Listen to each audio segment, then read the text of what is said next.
Assalamualaikum warahmatullahi wabarakatuh. Selamat datang di Ruang Tauhid. Mari kita sama-sama belajar tentang ilmu tauhid yang akan disampaikan oleh guru kita, Ustadz Iswardi. Silakan disimak baik-baik.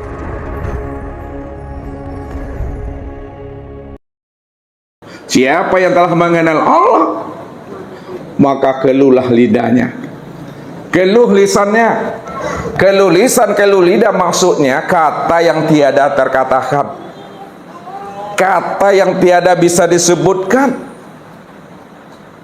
Kalau kata tiada bisa disebutkan, kata yang tiada terkatakan, maka disitulah cukuplah Bapak Ibu itu diam.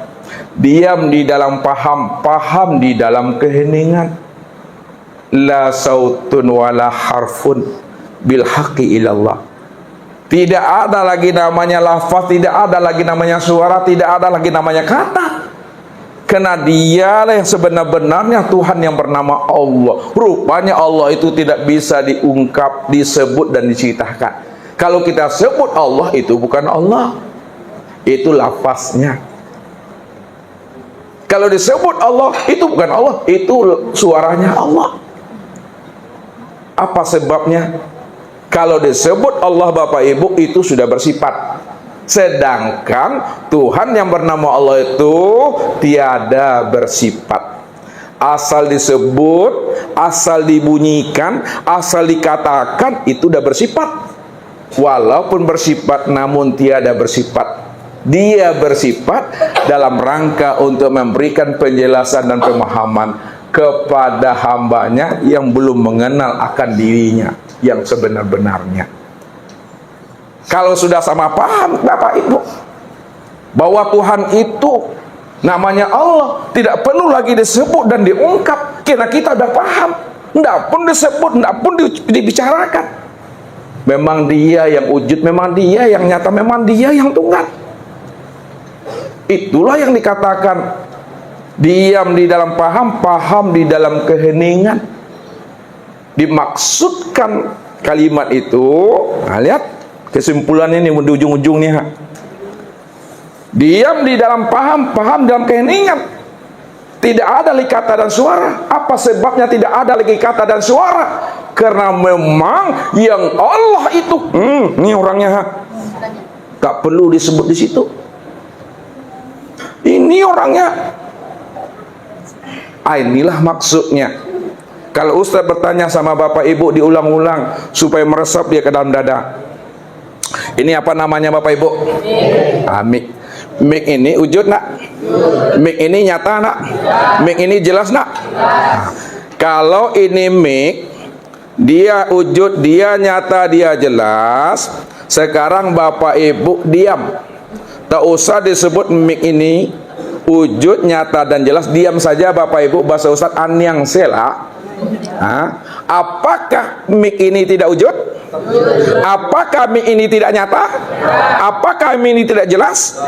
Tetap nyata, tetap jelas, tetap wujud. Walaupun kita tidak mengatakan mik itu wujud nyatanya, tetap dia nyata dan jelas tuh. Tapi kenapa kita sebutkan mik itu wujud nyata dan jelas? Untuk memberikan pemahaman kepada orang, supaya orang paham bahwa mik itu ini orangnya. Ini wujudnya nyata, terang dan jelas. Kalau sudah sama-sama paham, sudah sama-sama jelas, anyang sela Bapak Ibu. Anto senyawa, diam sajalah kita. Jangan sebut-sebut lagi itu.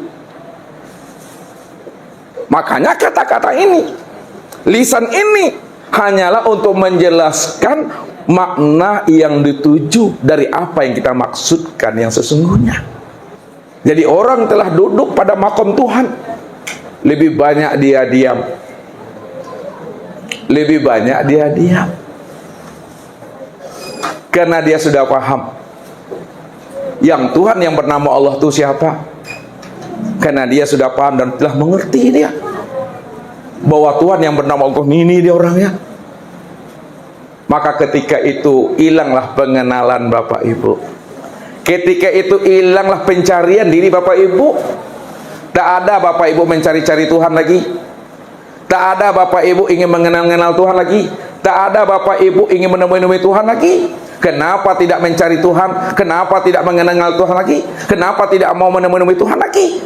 Karena Bapak Ibu sudah paham yang sudah mengerti yang telah memiliki kesadaran tinggi bahwa Tuhan yang kita cari selama ini kurangnya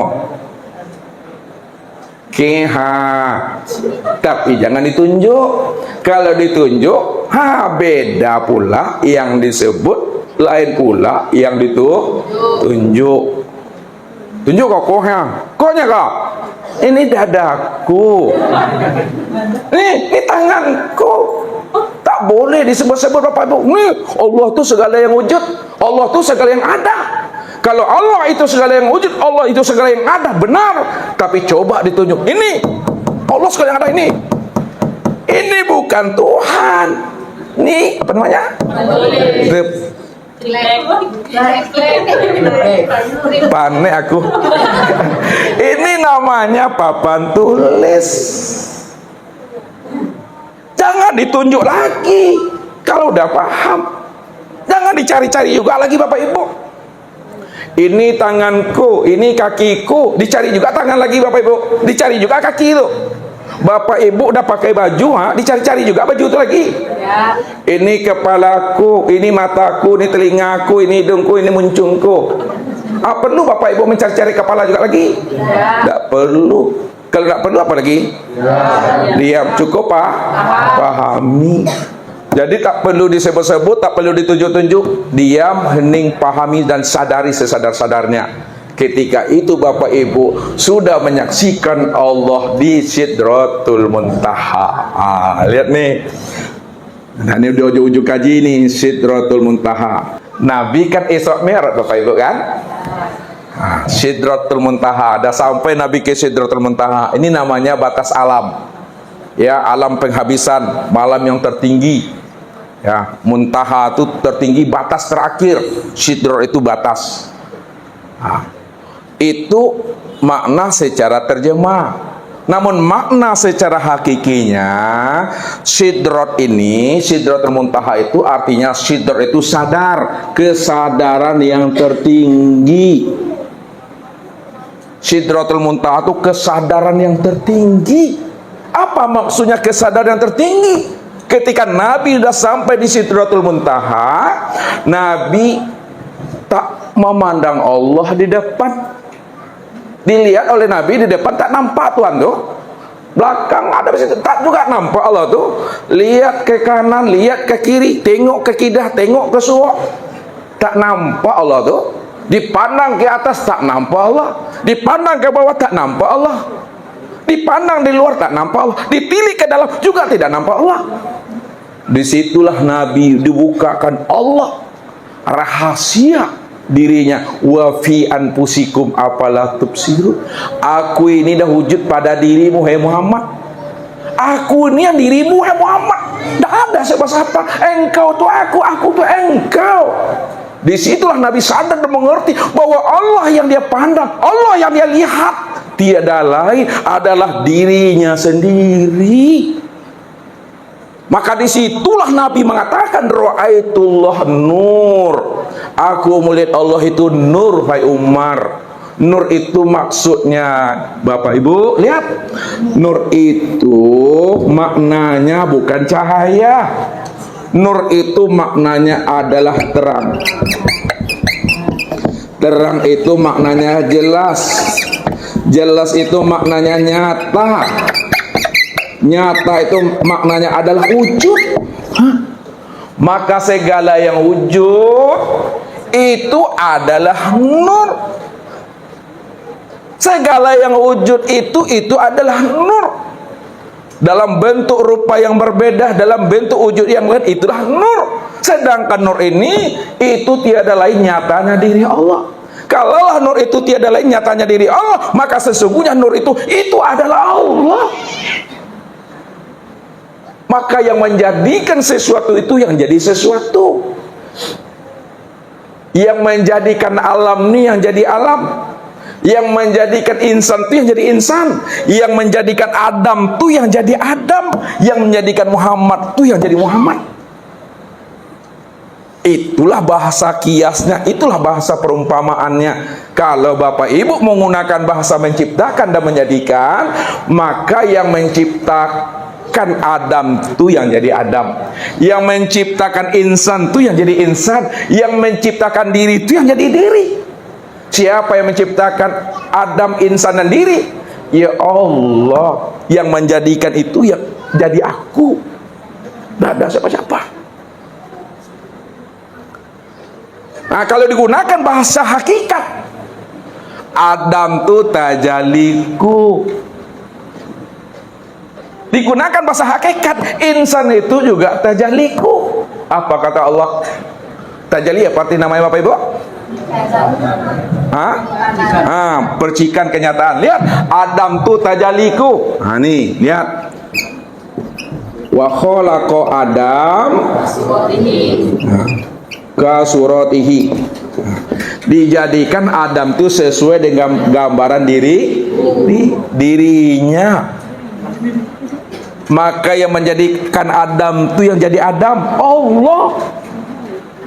Makanya Adam itu artinya tiada. Ya, Adam ini artinya tiada. Nah, kalau Adam itu artinya tiada, siapa yang sebenar ada? Yang sebenar ada. Kalau Allah yang sebenar ada, lalu Adam ini apa bagi Allah? Adam itu adalah rupa diriku, kenyataan aku. Makanya yang menjadikan insan itu juga yang jadi insan. Apa kata Allah? Wa khalaqal insan ala suratir rahman.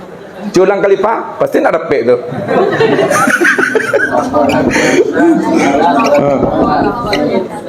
Khalaqal insan ala, nggak ada K-nya dong. Khalaqal insan ala suratir rahman. Dijadikan insan itu sesuai dengan rupa Ar-Rahman. Ar-Rahman itu siapa tuh? Allah. Nah, insan itu adalah Ar-Rahman. Ar-Rahman itu Allah. Insan itu yang Allah. Karena insan itu Allah, sembunyikanlah Allah itu pada insan itu. Itu yang dikatakan oleh Allah. Al-insanu sirri wa ana sirrahu. Insan itu akulah insan tuh. Paham kita? Membuka rahasianya itu. Maka insan, Adam, Muhammad, Allah, aku, cie jurang itu Bapak Ibu. Satu juga orang yang tadi yang saya bilang tuh, akulah Tuhan, aku yang Tuhan, namaku Allah. Maka Allah itu nama diriku. Muhammad itu nama wujud diriku.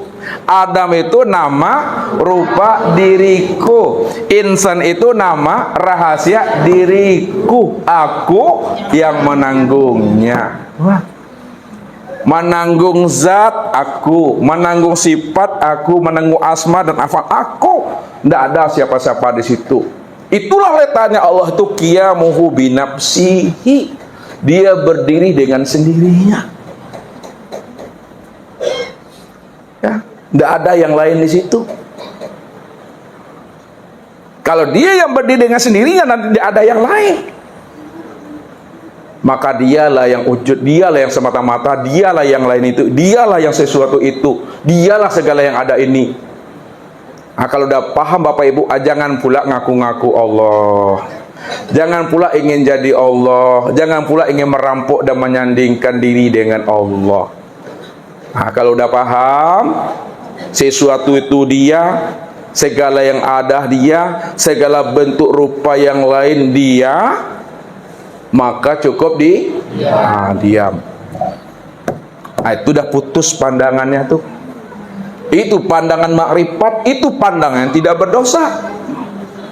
Jadi pandangan yang putus, pandangan makrifat, pandangan yang tidak berdosa, pandangan yang telah mampu memandang Allah dari segala yang wujud, dari segala yang zahir, dari segala yang nyata, dalam bentuk rupa yang lain dan wujud yang berbeda. Ini yang diingatkan oleh Nabi. Man nazara ila shay'in malam yaralha fihi fahuwa batil. Barang siapa yang memandang kepada sesuatu lalu dia tidak mampu memandang Allah pada sesuatu, itu pandangan yang batil, pandangan yang berdosa. Pandangan yang tidak berdosa, pandangan yang bernilai ibadah kalau diturunkan dengan bahasa fikih adalah pandangan yang mampu memandang Allah.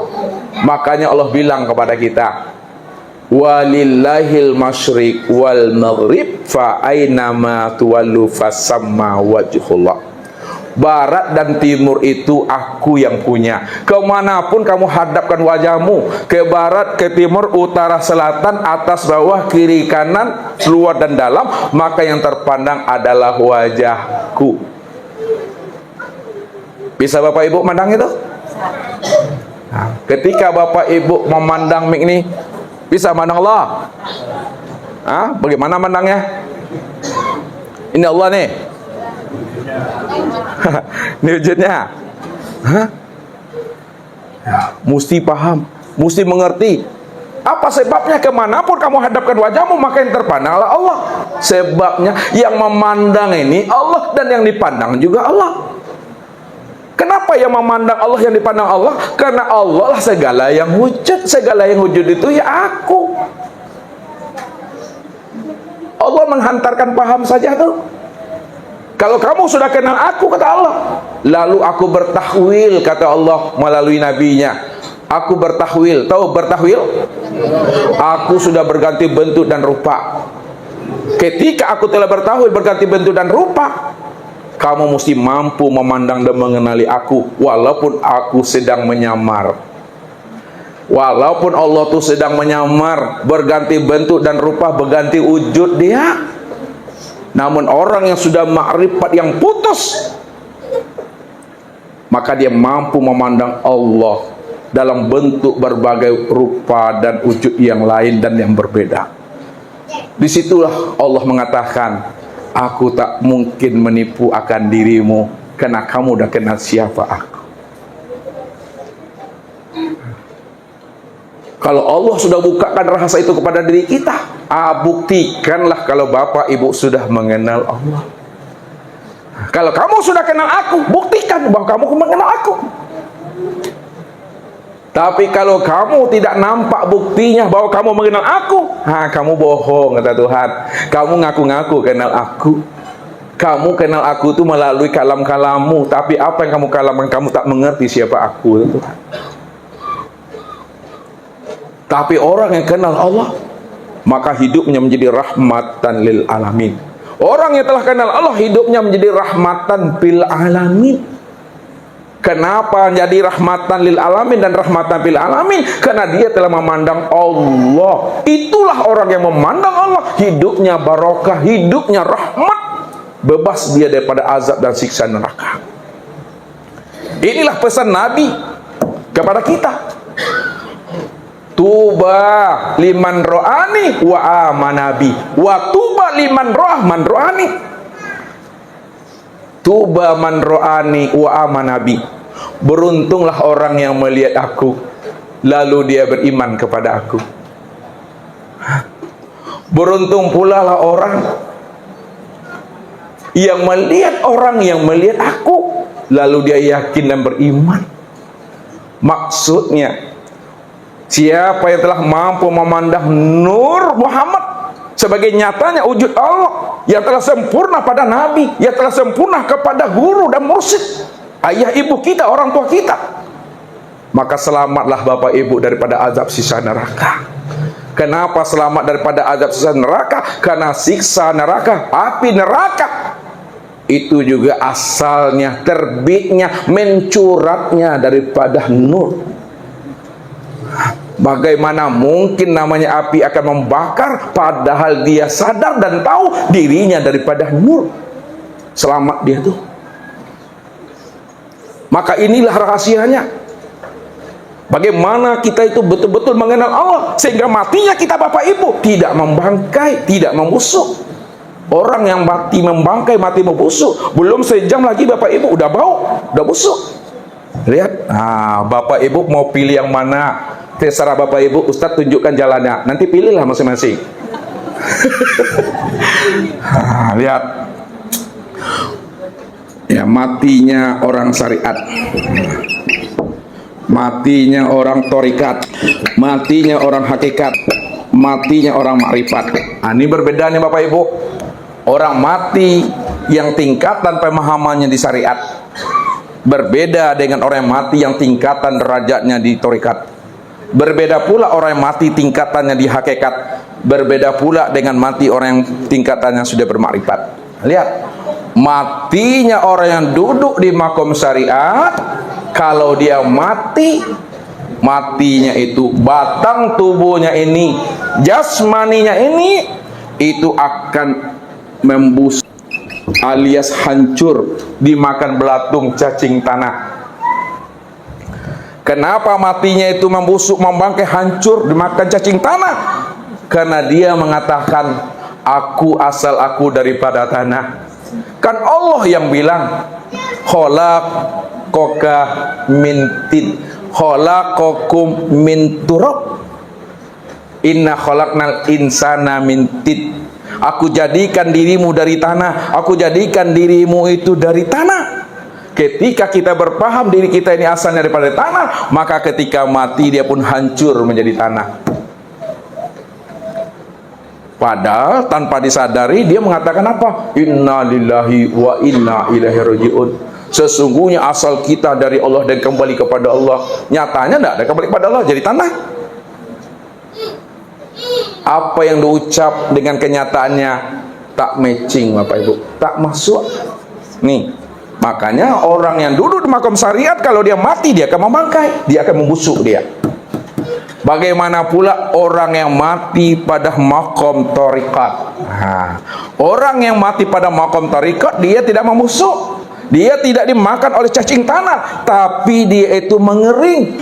Itu matinya orang duduk di makam tarikat tuh mengering badannya. Kering, bukan jadi jenglot. Lihat lagi makamnya. Orang yang duduk di makam hakikat kalau dia mati, tubuhnya tidak hancur, tidak membusuk, tubuhnya tidak mengering, tapi tubuhnya adalah utuh. Jangankan batang tubuhnya hancur dan mengering, kain kapan pun tidak hancur dan tidak rusak, utuh. Apa sebabnya? Karena dia telah mampu mengenali akan hakikat rahasia dirinya. Hakikat rahasia dirinya adalah nur, sedangkan nur itu adalah rahasia diri Tuhan. Maka disitulah Allah mengatakan melalui nabinya, innallaha harrama alal ardi ayyakula ajsadal anbiya. Allah mengharamkan tanah, Allah mengharamkan bumi untuk memakan, untuk menghancurkan jasadnya para anbiya. Yang dikatakan anbiya itu adalah nur. Nur itu yang dikatakan sayyidul anbiya. Nur itu yang dikatakan ruhul kudus. Nur itu yang dikatakan namanya Abu Arwah. Kalau kita sudah mengenal rahasia diri Bapak Ibu itu adalah nur, nur itu adalah nyatanya diri Tuhan. Sedangkan tanah, sedangkan bumi asalnya daripada nur, maka tanah tidak akan mau memakan yang mana asalnya daripada nur. Innallaha harrama alal ardi ayyakula ajsadal anbiya. Allah haramkan bumi ini memakan jasadnya orang-orang telah mengenal akan sejati dirinya itu adalah nur. Maka utuh dia Bapak Ibu. Maka pahamilah Bapak Ibu, tubuh Bapak Ibu ini asalnya nur. Pahami Bapak Ibu, ruh Bapak Ibu itu nur. Kalaulah tubuh dan ruh ini asalnya nur, maka nurlah namanya. Ya, nur namanya. Nur apa? Nur Muhammad. Sekalian alam ini Nur Muhammad. Tuh. Kemudian orang yang mati yang duduk pada makom ma'rifat.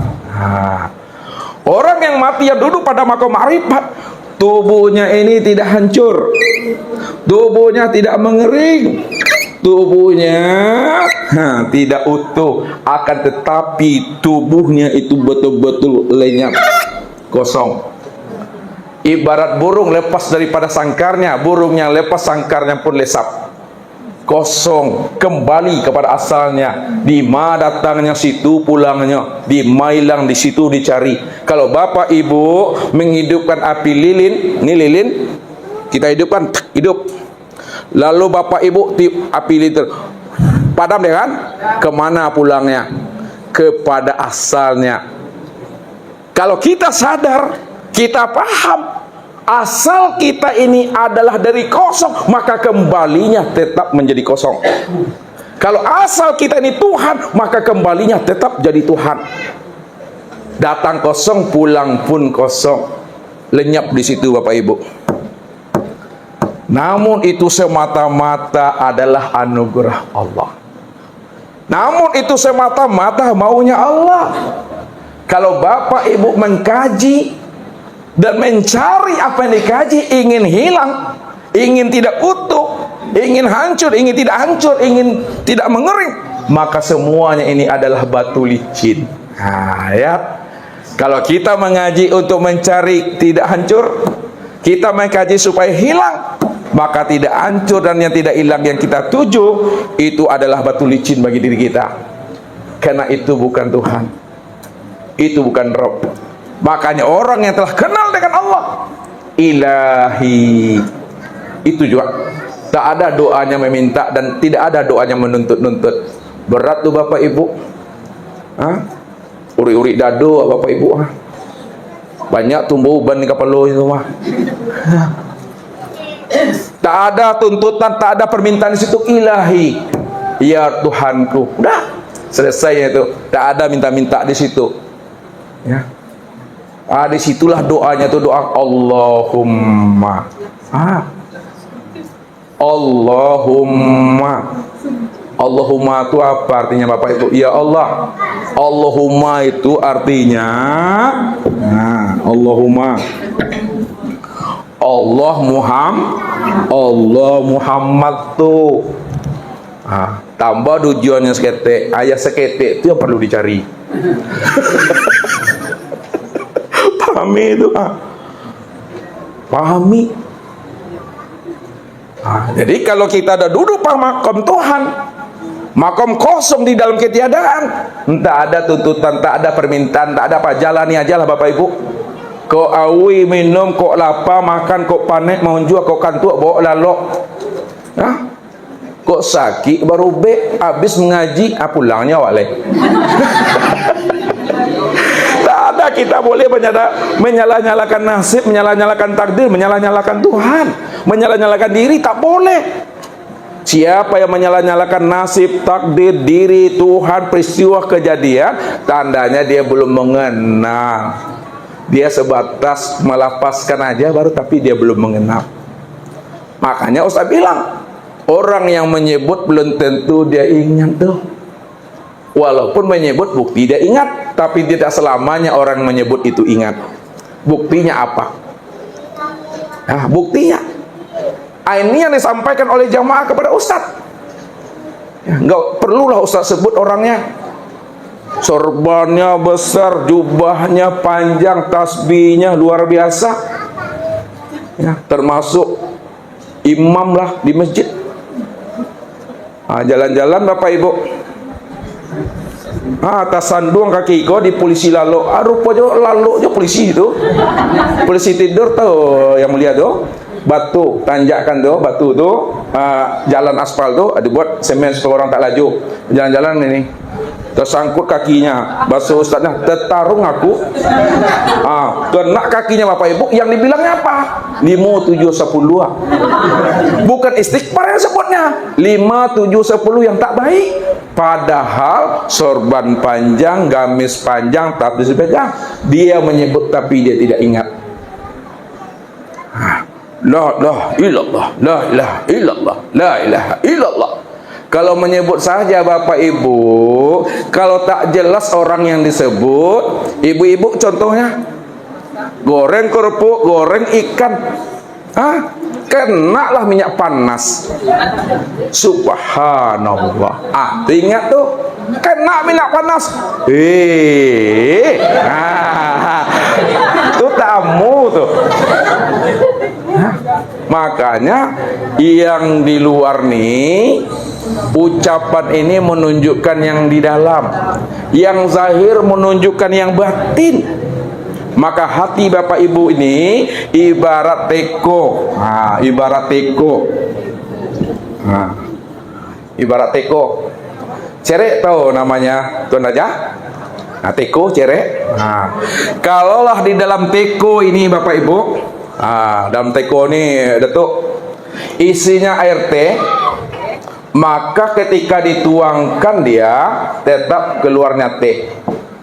Kalau di dalam teko ini isinya kopi, dituangkan dia ke gelas tetap keluarnya kopi. Tidak mungkin kalau di dalam teko ini isinya teh, ketika dituangkan kopi keluarnya.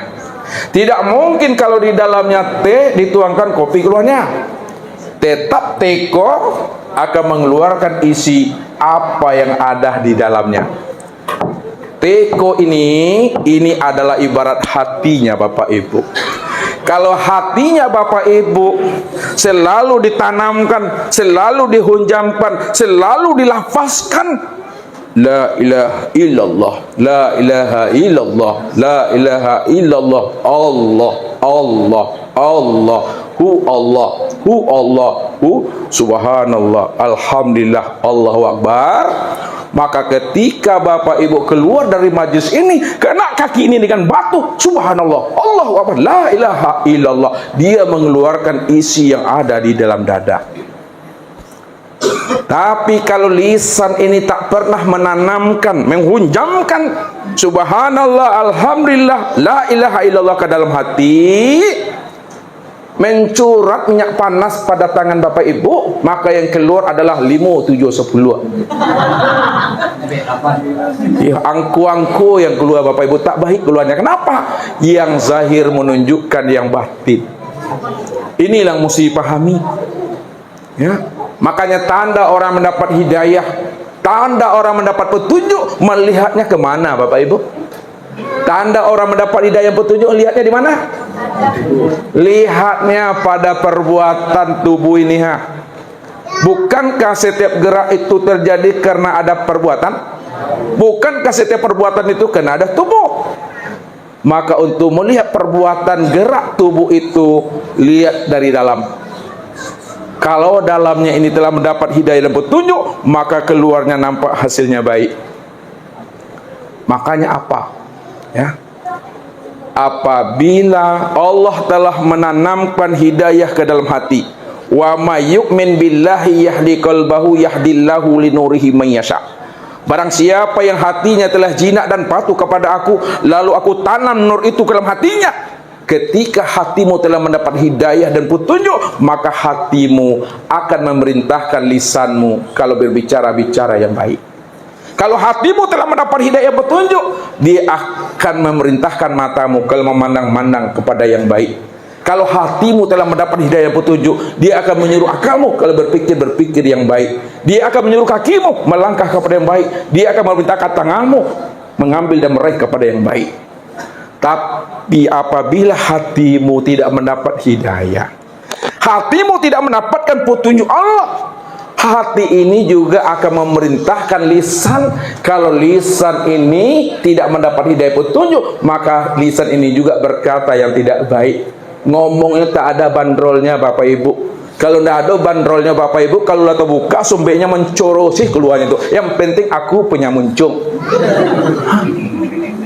Kalau hati tidak mendapat petunjuk, dia akan memerintahkan akal, berpikir yang tak baik, sak sangka dan suuzon dia. Ini yang mesti dijaga, ini yang mesti dipelihara, supaya ketika mati diri kita itu kayomin waladathu ummuhu, diri kita sudah seperti anak yang baru terlahir daripada rahim ibunya. Tubuh ini telah bersih, membersihkan tubuh dengan zikir la ilaha illallah. Hati ini telah bersih, membersihkan hati dengan zikir Allah, Allah. Ruh ini telah bersih, membersihkan ruh itu dengan hu Allah. Sir telah bersih, membersihkan sir itu adalah la maujud bil haqqi illallah. Maka pada saat itulah kembali dia kepada asalnya. Bagaimana awalnya, begitu akhirnya. Bagaimana zahirnya, begitu batinnya. Kalau awalnya Allah, akhirnya juga Allah. Kalau zahirnya Allah, batinnya Allah. Kalau datangnya Allah, kembalinya tetap Allah. Itu maknanya. Hujan telah naik ke langit, sirih telah pulang ke gagangnya, pinang telah balik ke tampuknya, pisau telah masuk ke sarangnya, gelombang telah surut ke lautan, diri telah kembali kepada asalnya. Itulah Ustaz maksud inna lillahi wa inna ilaihi raji'un. Maka Bapak Ibu malam ini telah kembali namun belum pulang. Itulah maksudnya Bapak Ibu telah kembali tapi belum pulang. Apa maksudnya telah kembali? Bapak Ibu telah kembali mengenal akan hakikat diri yang sejati, yang mana selama ini bertahun-tahun telah hilang. Maka pada malam ini Bapak Ibu telah mampu mencari dan menemui akan hakikat diri sejati yang hilang itu tiada lain adalah dirinya semata-mata. Ketika Bapak Ibu telah menemui, maka Bapak Ibu telah kembali tapi belum pulang. Baru dikatakan pulang apabila telah berpisah ruh daripada ini. Innalillahi wa inna ilaihi raji'un. Maka menemui Allah Bapak Ibu, itulah maksudnya. Bukan menemui Allah seperti Ustadz datang menemui Bapak. Assalamualaikum Allah. Bukan begitu. Pada saat nanti Bapak Ibu meninggal, pada saat Bapak Ibu lepas ruh daripada jasad, apakah oncong-oncong datang menemui Allah itu? Tidak menemui Allah, menghadap kepada Allah. Maksudnya kenali, sadari bahwa diri ini yang dirinya itu sudah kembali, itu sudah menghadap namanya. Kalau kita berpikiran menemui Allah, kita di bumi, Allah di langit, Allah di aras. Itu tak kicu di nantarang namanya itu Bapak Ibu. Ini pahami maksudnya nih ha. Ini yang dikatakan namanya aras. Nah, lihat, Allah itu di aras. Apa maksudnya aras tuh? Aras itu adalah sifat. Sifat itu untuk melihat akan kenyataan wujud Allah. Kalaulah sifat itu adalah tempat menyaksikan nyatanya wujud Allah, maka sifat itu yang dikatakan namanya aras. Aras itu untuk menunjukkan kewujudan Allah. Kalaulah aras itu menunjukkan kewujudan Allah, nyatanya Allah, maka aras itu adalah nur. Nur itu yang aras. Nur itulah tempat memandang wujudnya Allah. Kalaulah nur itu aras, maka nur itu sudah menjadi sekalian alam. Maka sekalian alam ini yang aras. Kesempurnaan memandang aras pada nur, pandang pada diri. Diri Bapak Ibu inilah yang namanya aras. Inilah yang aras, tempat memandang nyatanya wujud Allah. Itulah Bapak Ibu. Kalau tamat kaji mah, tak ada lagi yang mau dikacau, yang mau dikisai, yang mau dibahas. La sautun wala harfun. Pane aku. Mari kita bertanya jawab. Billahi taufiq wal hidayah. Wassalamualaikum warahmatullahi wabarakatuh. Terima kasih telah menyimak hingga akhir pembahasan ini. Semoga apa yang disampaikan dapat menjadi ilmu yang bermanfaat dan menambah keimanan kita. Jangan lupa doakan yang terbaik untuk guru kita Ustadz Iswardi. Amin. Wassalamualaikum warahmatullahi wabarakatuh.